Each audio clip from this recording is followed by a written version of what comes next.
nome no Instagram, no Insta. Manda beijos para Gabi e Elô. Beijos, Gabi e Elô. Sônia, quando eu falei que ia fazer um live com um pediatra, infectologista, ela colocou uma pergunta nos comentários que eu tenho lá abertos, falou assim, a Wanda, né? Não sei se a Wanda deve estar aqui também. Ela perguntou se as crianças, elas também precisam ficar em isolamento. Essa é uma ótima pergunta, né? A resposta é sim. Sim, as crianças precisam ficar em isolamento, assim como todos nós. Na verdade, a gente tem até uma preocupação maior com as crianças, porque muito provavelmente as crianças têm um papel muito importante na disseminação do coronavírus, porque como a maioria delas não fica sintomática, a gente ainda não sabe muito bem explicar isso, mas é fato em todos os países que estão na nossa frente em termos de vivência da epidemia, e aqui a gente também tem percebido isso, as crianças de alguma forma são poupadas, mas são poupadas no sentido de estarem sintomáticas, estarem muito doentes. Então é possível que elas se contaminem, por alguma razão elas não têm um quadro clínico significativo, então elas são assintomáticas ou muito pouco sintomáticas e, portanto, tem um papel importante disseminando o vírus, porque se a gente não tem o sintoma, você tende a achar que aquela pessoa não está doente e aquela pessoa acaba disseminando mais o vírus. Então, é muito importante que as crianças participem, sim, com muito zelo do isolamento social, da quarentena. A mestre Cuca, que entrou aqui, perguntou, Márcio, eu posso descer, talvez seja uma criança, eu posso descer para o meu condomínio? É uma criança perguntando, provavelmente, não sei. Então, no isolamento social, a gente tem que tentar restringir o máximo possível os contatos. Então, idealmente, não descer. Se descer, numa hora que, ou seja, muito de manhãzinha, a maioria das pessoas está dormindo, ou no finalzinho da tarde, dá uma olhada pela janela, vê se não tem ninguém por lá, você desce e dá uma voltinha ali por dentro da parte do térreo, lá, só parejar um pouquinho as ideias, sem conversar com ninguém, sem encostar em nada, e só. Aí pode. Ontem, Márcio, eu estava aqui no condomínio que você conhece aqui, né? E eu estava fazendo a minha caminhada sozinho, sem ninguém por perto, me afastando, mas eu vi um grupo de adolescentes de 14, 15, 16 anos, todos muito grudados. E até achei engraçado, porque estavam grudados e falando, eu não tenho medo desse tal coronavírus. Estavam todos assim, falando alto, meus pais estão morrendo de medo, mas comigo não vai acontecer nada. Que recados pode dar para esses jovens e para alguns pais que têm filhos adolescentes? Então, meu recado é esse, Ilan. Eu acho que as crianças precisam tomar muito cuidado, porque, como a gente já reforçou, mesmo que elas não fiquem gravemente doentes, na sua absoluta, quase totalidade, elas podem transmitir. Então, se um desses 3 ou 4 ou 5 adolescentes teve contato com alguém que estava com o coronavírus, mesmo que essa pessoa ainda estivesse assintomática, ele pode ter se contaminado, pode até passar as 2 semanas e ele não desenvolver sintoma nenhum, mas como infectado, ele pode já ter passado para esses 3 ou 4, e esses 3 ou 4 voltando para casa, levam para dentro de casa, e aí a coisa se multiplica. Então, precisa evitar o contato. Então, há isolamento social. Conversa com seus amigos pelo FaceTime, pelo WhatsApp, mas não pode descer lá embaixo no condomínio, conversar só meia horinha com eles. Não pode, principalmente nessa proximidade que você estava descrevendo. A Thali está te mandando aqui um abraço, a Thali. Manda e outro falou assim, quero saber sobre essa neura de higienizar todo e qualquer objeto que venha de fora de casa. É mesmo necessário? Como fazer essa higienização corretamente? Partindo do princípio que a gente faça um isolamento social adequado, então vamos imaginar aí na sua casa, vocês dois e as meninas ficando todo o tempo dentro de casa. Então, faz um pedido do supermercado. chegam as sacolas do supermercado,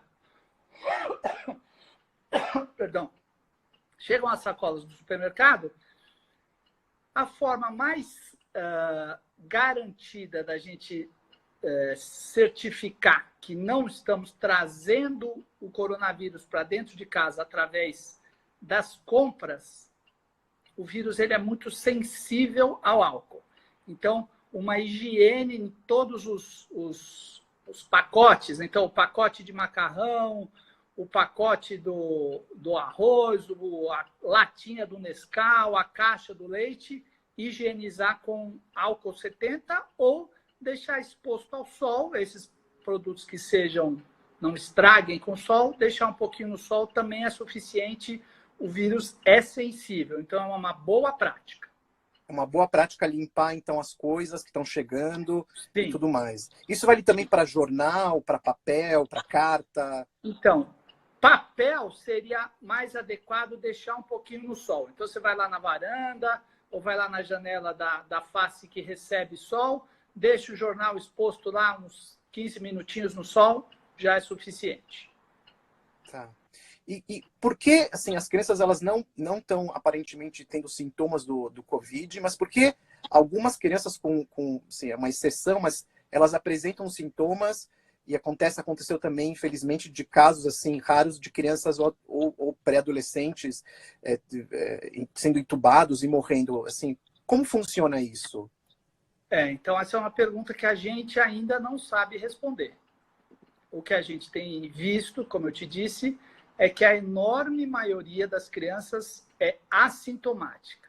Uma pequeníssima parte, quer dizer, em torno de 2%, 3% dos casos, desenvolve sintomas e, eventualmente, esses sintomas podem se agravar e, eventualmente, até como você mencionou, que é a situação mais grave, precisar de ventilação mecânica na UTI, que todo mundo tem falado aí, dos aparelhos, que tem que tomar cuidado, achatar a curva para não ter uma demanda exagerada por aparelhos de ventilação mecânica. O que a gente sabe, e assim, não é muito trabalho científico ainda publicado, mas assim, os óbitos fora da faixa etária de maior risco, ou seja, acima dos 60 anos, quase sempre, a gente não pode dizer sempre, porque a gente não tem conhecimento de todos os casos, não foram descritos, publicados ainda, mas quase sempre estão associados a alguma situação de risco, que a gente fala alguma doença de base. Então, uma criança que a gente considera saudável, que obviamente não é errado você falar que uma criança, por exemplo, que tem diabetes é saudável, mas quando ela tem uma doença, por ter o diabetes, essa doença pode ter uma evolução, tem um risco maior de ter uma evolução desfavorável. Márcio, tem aqui uma pergunta de uma criança, muito legal, assim. Oi, doutor, sou Augusto, tenho 8 anos. O que devo usar para limpar meus brinquedos? Que fofo. Boa pergunta, Augusto. Então, do mesmo jeito que eu estava falando com o Ilan de limpar os produtos quando chegam do supermercado, os brinquedos, idealmente, todo dia a gente deve limpar com o álcool 70 ou um preparo de álcool que a gente pode diluir um pouquinho o álcool num pouco de água e pôr uma motolia daquelas que a gente faz um sprayzinho assim de álcool e passar nos brinquedos. Uma vez por dia vale a pena você ter esse cuidado. Legal. Aqui uma pergunta diferente, aqui da Penélope Martins. Essa prática de lavar produtos não se aplica aos ovos individualmente, não é? Tem gente lavando ovo por ovo e desprezando permeabilidade por salmonela.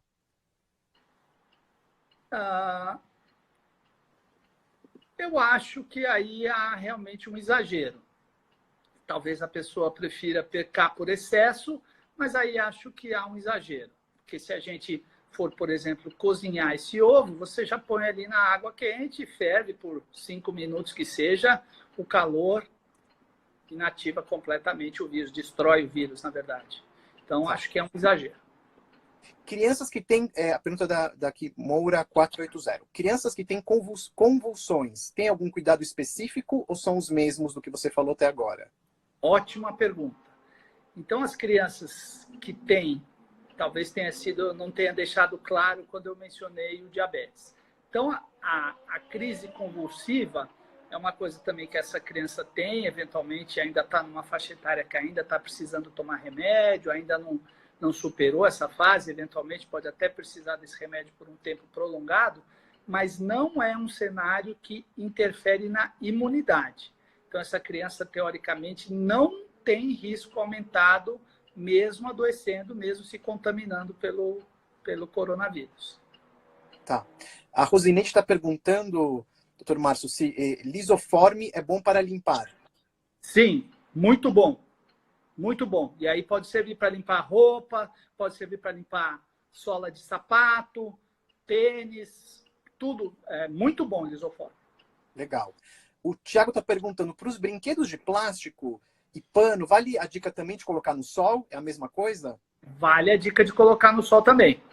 O calor destrói o vírus. Se for um sol bem quente, se ele ficar 10 minutinhos, já ajuda bastante. Aí pode usar uma coisa ou outra. Ou quando não estiver brincando, deixar no sol também é uma boa ideia. Legal.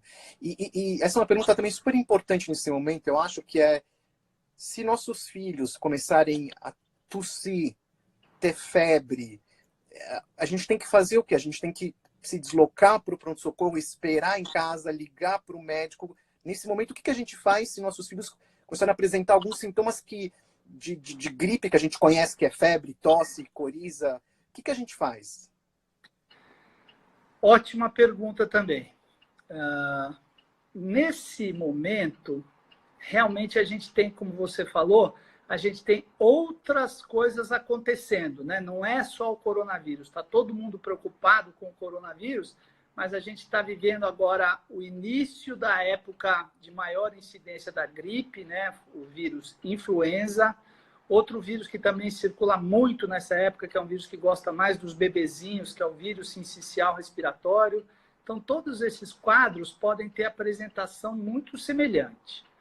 Então, nesse momento, uma criança que tem algum quadro de vias aéreas, então, uma coriza, uma tosse, se não for acompanhado de febre, ou mesmo que acompanhado de febre, se não tiver nenhum outro sintoma que preocupe demais, um cansaço, uma falta de ar, ou sinais de que a coisa não está evoluindo bem, o ideal é não ir ao pronto-socorro. Então, dá uma ligada para o seu pediatra, pega uma orientação de como conduzir as próximas 24, 48 horas e vai monitorando com ele a distância. Se a coisa realmente não evoluir bem, o ideal seria avaliação clínica e ainda assim longe do pronto-socorro, de preferência com o seu pediatra. Só ir ao pronto-socorro numa situação que a gente está vendo que precisa mesmo de uma estrutura hospitalar, alguma coisa mais séria. E no caso, por exemplo, doutor, assim, o nosso filho, ele machucou o braço, quebrou o braço e precisa ir para o pronto-socorro porque ele quebrou o braço. A gente tem que levar ele... Qual a proteção? A gente tem que pôr a máscara nele, chegar lá e colocar a máscara. Não tem jeito, tem que ir lá e fazer o atendimento no pronto-socorro. Como a gente faz isso? Ótima pergunta também. Tá muito escuro, Willan? Tá escuro. Acendo a luz aqui? Acende. Acendo, obrigado. Se acende para mim, Lelé, por favor. Os fluxos nos pronto-socorros estão sendo direcionados. Então, como a grande maioria de quem está procurando atendimento no pronto-socorro está com sintomas respiratórios ou está com quadros sugestivos ou semelhantes ao coronavírus, esses têm um fluxo. Quem vai por outro motivo, seja então uma fratura, uma queda ou alguma coisa que vai precisar levar uns pontinhos, tem um fluxo diferenciado. Então, inclusive, isso que você falou, provavelmente na triagem já coloca uma máscara, já separa, já vê que é... Acende a luz, já vê que é um outro tipo de atendimento. Melhorou? Muito. Um outro tipo de atendimento, então já tem esses cuidados, não só ao entrar no hospital, separando, colocando máscara, luva, o que for pertinente, mas já fazendo um fluxo afastado do fluxo dos pacientes com essa possibilidade de ser uma infecção por coronavírus. Então, nesse cenário que você colocou muito bem, as pessoas devem estar angustiadas com isso, não há menor motivo para hesitar em ir ao pronto-socorro e pode ir tranquilo, porque vai ser um fluxo separado, vai ser tomado cuidado para não se contaminar com uma outra questão e vai ser dado um atendimento preferencial no caso de uma fratura ou de um ferimento que precise tomar ponto, alguma coisa desse gênero. Perfeito. A Karina está perguntando se doença de Crohn, doença inflamatória intestinal, mesmo em remissão, entra no grupo de risco. As doenças autoimunes, de um modo geral, são doenças que realmente têm um impacto na imunidade. Então, teoricamente, são pacientes que a gente precisa ficar mais atento na eventualidade do diagnóstico. Pode ter uma evolução pior. O Thiago traz aqui um assunto super importante, Dr. Márcio, que é sobre as fake news, né? Então ele diz que, pergunta assim, essa coisa de beber muita água em temperatura ambiente como forma de combater o vírus é tudo fake news. Como a gente separa, né, o que é verdade, o que não é? Tá vindo uma onda, as crianças também estão recebendo isso, as minhas filhas, elas às vezes recebem também essas fake news. E como a gente consegue fazer essa separação? Como você tem lidado com isso? Isso é uma questão que a gente está vivenciando diuturnamente, né, nos últimos tempos. Então, uma sugestão que eu acho que vale sempre é você ter boas fontes, né? Então, você não ficar à mercê de qualquer notícia que chega. Então, você, especificamente agora, então, falando de saúde, você escolha uma referência, o site de um hospital que você confia, ou o site do Ministério da Saúde, ou da Secretaria da Saúde do seu estado, ou um site mesmo internacional, um site americano ou europeu, que seja mais sério com relação a informações de saúde, ou alguém que trie as coisas para você. Então, você tem o seu pediatra, o seu clínico, alguém que direcione coisas para você, ou endosse e fala, olha, desse site você pode confiar, porque as fontes, hoje em dia, a gente nunca sabe de onde que vem a informação. E a outra coisa é sempre duvidar. Sempre duvidar. Chegou, você fala, quem será que mandou isso? Porque a pessoa vem encaminhada, você não sabe mais nem de onde está vindo. Então, se você não consegue checar a fonte, a priori, não confie. Perfeito. Tem uma pergunta aqui tão boa, doutor Márcio, que eu poderia também fazer essa mesma pergunta. Que eu tenho um cachorro, não sei se você tem cachorro, algum animal de estimação. A gente tem a Daphne aqui em casa. Um monte de crianças têm animais de estimação. E apareceu essa pergunta. Eu não pensei dessa forma na pergunta, mas vou fazer a pergunta da Karina. Acho que vale para todos os animais. Cachorro que toma banho em pet shop pode vir com um pelo contaminado de vírus, caso quem o tenha lavado esteja com Covid-19? Excelente pergunta. E você colocou bem. De um modo geral, vale para todos os animais de estimação, principalmente esses que saem de casa para fazer alguns procedimentos. Sim, então é exatamente esse o cenário. Se a pessoa que está lá, ou lavando ou secando, caso sejam duas pessoas diferentes, está contaminada pelo coronavírus, mesmo que ainda esteja assintomática, então está indo trabalhar porque não está tendo sintoma nenhum, mas já está contaminado, pode vir, então, na lavagem ou na secagem, pode vir o cachorrinho forrado de coronavírus. Pode vir. Sério, doutor? Sério?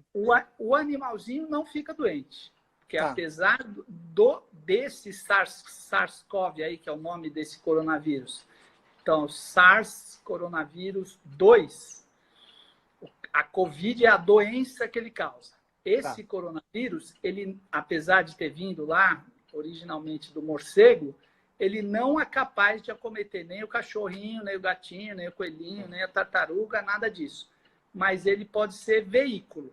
Então, por exemplo, o rapaz que está lá secando tossiu, e aí você vem, abraça o cachorro, pega o vírus, passa. Então, é muito importante, além da questão da higiene das mãos, está sempre evitando de levar as mãos ao rosto. Então, as mucosas do olho, do nariz e da boca, não levar a mão ao rosto. Não levar. Porque daí, se você brinca lá com o cachorro e daí vai tomar um banho, pronto, teoricamente, você pode... Quer dizer, agora, Márcio, quer dizer... Se você brincou com o cachorro e foi lá, deu uma coçadinha no olho. Entendi. Ou no nariz... Gente, essa informação é importantíssima. Quer dizer que se, por exemplo, os cachorros, eles têm que descer. Na França, na Itália, as pessoas têm descido com seus cachorros também. Então, se você está com um cachorro embaixo e vem um adulto que está com um cachorro e passa a mão no seu cachorro, não pode passar, isso que eu ia falar, não pode deixar passar a mão no cachorro, é isso. Então, essa é a questão do isolamento social, entendeu? Parece uma coisa até desagradável, né? Você está enfurnado na sua casa, ele também está na dele, passou do lado, o cara quer fazer Não pode. Não pode. Atenção, não pessoal. pode. Não pode. Atenção. Não pode. Tá. Não pode. Sim, a gente tem dado, A gente tem dado banho na Daphne aqui em casa. Ótimo. O pet shop fechou e tudo mais, né? E depois a gente faz um filminho para as pessoas verem.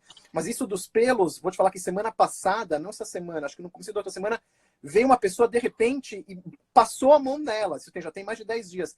Ela tomou banho depois, mas eu não tinha pensado nisso. Na hora não me passou isso. Então, isso vale para gato, para cachorro, para coelhinho, para todos. Para tudo. Então, o cachorro, ele pode, ou o gato, né, o animal de estimação, principalmente esses que a gente leva para passear, eles podem funcionar como um objeto inanimado, já que eles não ficam doentes. Então, por exemplo, meu filho ele falou que ele não vai conversar, ele vai lá só para a quadra jogar um gol a gol com o amigo. Chuta a bola daqui, chuta. Aí a hora que você chuta, o amigo defende a bola, põe no chão, chuta. Já é a mesma coisa que se você tivesse chegado lá e dado um abraço no amigo. Você fala, não, mas eu vou só jogar um gol a gol. Mas a bola bateu na chuteira dele, veio para sua mão, depois você chutou, foi para a mão dele, vocês já trocaram. Se um dos dois tiver com coronavírus, pronto, o outro já levou para casa. Então, o cachorro pode fazer esse papel. Tá. Tem aqui uma outra pergunta aqui, muita coisa sobre grupo de risco. A pergunta é, Parkinson entra no grupo de risco? Não. De Parkinson? Não? Não. Doença de Parkinson não diminui a imunidade. Tem um trabalho, se não me engano, italiano, que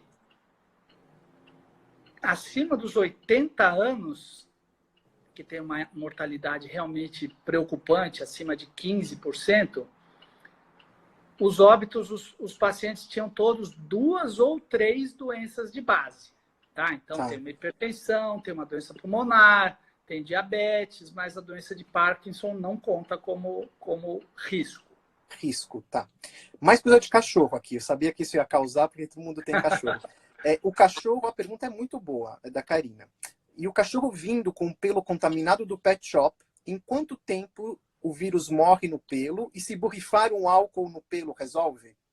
Então, 2 coisas boas para fazer, como a gente já falou, com relação ao brinquedo, não com relação ao cachorro. Então, sol, desce para sai do pet shop, se for um horário que está um solzinho bonito, já fica 20 minutos passeando no sol, para ele tomar sol direto. Mas pode fazer isso sim. Chega em casa, coitado, acabou de tomar banho na pet shop, mas você pega um álcool 70 e dá uma geral nele. Um álcool cheiroso, né? De preferência, né? De preferência. Mas eu acho que o ideal nesses tempos é fazer o que vocês estão fazendo, pet shop domiciliar. Tá. Outra pergunta muito boa aqui, doutor Márcio, é sobre dar o ibuprofeno para crianças se tem algum problema. Essas perguntas a gente ainda não tem respostas definitivas. Mas, então, surgiram dados de que talvez quem toma ibuprofeno nos momentos iniciais, enquanto ainda está ou começando, ou quando ainda está só, nem sintomático, mas já está contaminado, pode ter uma evolução mais desfavorável. Não houve confirmação, tá? Parece que não.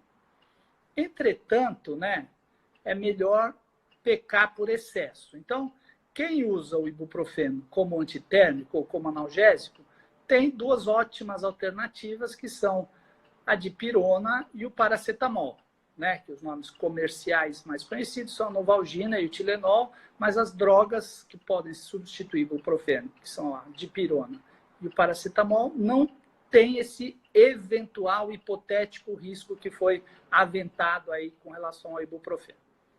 Outra pergunta de criança, e por isso que eu adoro criança, porque as crianças elas pensam coisas que a gente não pensa. Olha que pergunta interessante, Jaqueline falou que o filho perguntou o seguinte: o vírus pode entrar pelo ouvido? Se entra pela boca, narizes e olhos, ele pode atingir os ouvidos? A porta de entrada, o que facilita para o vírus é a mucosa, né? Então, essa é a diferença dessa pele que está aqui, dessa pele que está aqui e dessa pele que está aqui para mucosa. Então, o olho, o nariz ali na parte de dentro, ali onde a gente limpa o salão, e a parte dentro da boca, o vírus adora. Ele entrou aí, ele tem é o lugar que ele vai ficar mais feliz, o coronavírus é nessa mucosa. Na orelha, a gente teria que ir chegar lá no tímpano, eventualmente ter uma perfuração no tímpano para ter uma facilidade. Então, a orelha não é uma porta de entrada. Ufa, acho que o pessoal agora tá mais tranquilo, ó, mais tranquilo. Pelo menos coçar a orelha pode. Pode coçar a orelha tranquilo, né? Não tem problema. Como que faz, doutor Márcio, com os bebezinhos que engatinham o tempo inteiro em casa e põe tudo na boca? Que trabalho, né? Como faz? Tem que deixar a casa tinindo, assim, super... Porque o bebê, ele é o tempo inteiro um pesquisador, né? Então ele está pesquisando o mundo constantemente. Qual a dica que você dá, o conselho para pais que estão com bebês exploradores em casa? Então, essa é uma dica que eu costumo dar no meu consultório, principalmente no primeiro filho, né? Quando começar a engatinhar, então lá pelos seus 8, 9, eventualmente 10 meses, que aí é exatamente esse período que você falou de explorador, a dica que eu dou é engatinhe você pela casa. Veja o mundo por outras perspectivas. Entre embaixo da mesa, entre atrás do sofá e imagine que se você fosse uma criança, o que ia te interessar? Então, aquela tomada, aquele fiozinho, aquele brilho. Então, precisa fazer uma limpa. Então, o ideal seria a mãe dar uma olhada, assim, que a mãe sempre é mais esperta para essas coisas, mas o pai ir de 4, vendo outras perspectivas para ele tentar ver pelos olhos da criança e tirar tudo que eventualmente vai chamar a atenção do bebê, porque, como você falou, é tudo risco. Não só de coronavírus, mas de pôr na boca, de aspirar. Então, precisa mesmo dar uma limpa no ambiente. Já que está todo mundo em casa, vamos caprichar nessa parte. Que legal, olha, vou te falar, muito legal essa dica. Tá tendo muita pergunta aqui sobre ficar em casa e se fica nessa coisa de a gente estar em isolamento pleno e se a gente precisa ficar tendo cuidado, mesmo ficando em casa sem sair, em lavar a mão o tempo inteiro, em ficar né, mais neurótico com a limpeza, mas não saindo de casa, ficando em casa. Colocar a mão no rosto, já ficar desesperado, mas você não saiu de casa. A gente tem que também ter essa preocupação ficando em casa? Então,